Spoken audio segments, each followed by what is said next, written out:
The Tortoise and the Hare. There once was a hare who bragged about how fast he could run.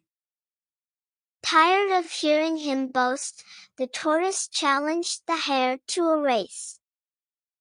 All the animals in the forest gathered to watch the race. The hare set off and ran down the road, but within seconds paused for a rest. How do you expect to win this race when you are walking along at your slow pace? He cried out to the tortoise. The animals cheered loudly for the tortoise and woke up the hare. The hare got up, after having a stretch and a yawn, and set off running again. It was too late, the tortoise was already at the finish line.